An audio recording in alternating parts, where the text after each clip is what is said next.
Corona का फैलाव क्यों हो रहा है, मुस्तफ़ा कमाल नई वजह ले आए। पीएसपी सरबराह ने प्रेस कॉन्फ्रेंस में कहा कि मुल्क के तमाम पार्क्स में कैद जानवरों की बद्दुआ लग गई है। हुकूमत से चिड़ियाघरों को खत्म करने का मुतालबा। 5, 7, 10, 12, 20, 50 चिड़ियाघर होंगे। ऐलान करे इस वाली बात का कि भाई इन जानवरों को आजाद करो, वरना अल्लाह ताला कैसे इंसानों को क्वारंटाइन करवा रहा है, कैसे जो है वो कैसे कैद करवा रहा है। हौसले बुलंद हो तो इंसान हर रुकावट और बड़ी से बड़ी मुश्किल का डटकर मुकाबला कर लेता है। मौजूदा हालात ने भी कई लोगों को चट्टान बना दिया है। आइए आपको मिलवाते हैं।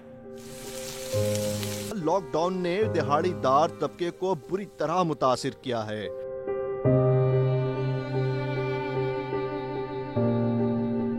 मगर इंसान अज़्म व हिम्मत के साथ बड़े चैलेंजेस को भी मात दे सकता है।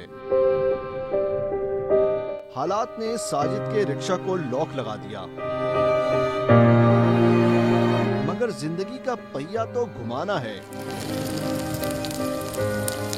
अज़्म व हिम्मत को हथियार बनाने वाले साजिद ने पकोड़े और कचौरी की दुकान लगा ली।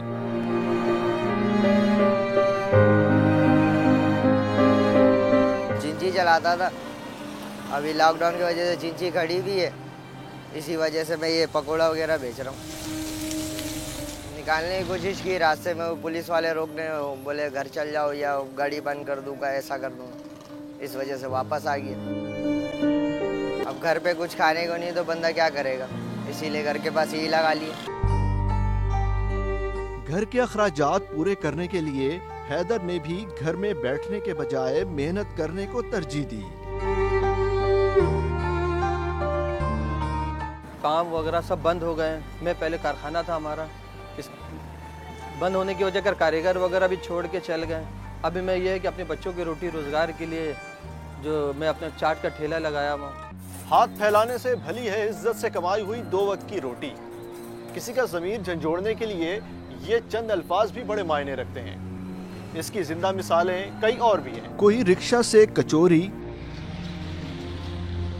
और कोई जरी से छोले बेचने पर आ गया, मगर हाथ फैलाने को तरजीह नहीं दी।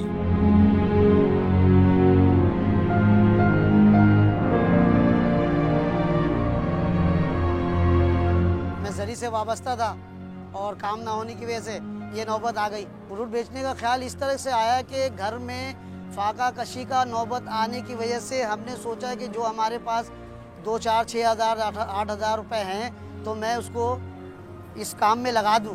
जिस हाल में जीना मुश्किल हो उस हाल में जीना लाजिम है।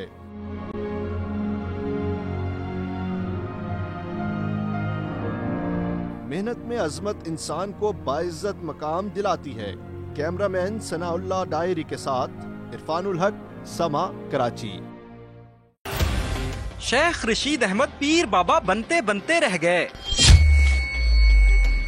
लाहौर में प्रेस कॉन्फ्रेंस के दौरान वजीर बराए रेलवे ने पहले वजीर आजम इमरान खान का किरदार रहती दुनिया तक कायम रहने की पेशेन गोई की, फिर अपोजिशन लीडर की गिरफ्तारी में ताखीर को अपने दम का फैज करार दिया। मैंने दम किया तभी शहबाज शरीफ कल गिरफ्तारी से बच गया।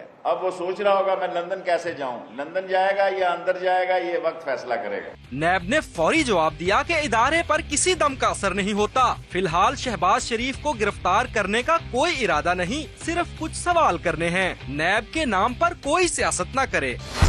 शेख रशीद अहमद IPP रिपोर्ट में मुलव्वस सब वजीरों को फक्की मिलने का इंदिया भी दे चुके हैं। सिर्फ यही नहीं बल्कि उनका कहना था कि कोरोना के हवाले से सियासी गोलाबारी की इब्तदा सिंध से हुई, लेकिन मुराद अली शाह से दरख्वास्त है कि इस लड़ाई को आगे नहीं बढ़ना चाहिए। हुकूमत का बड़ा ऐलान, मस्जिदों की रौनकें बहाल होने लगीं। कराची में शहरियों ने हिफाजती इक़दामात के साथ नमाज अदा की। इंतजामिया भी एहतियाती तदाबीर पर अमल कराने के लिए पुरअज़म दिखाई दी।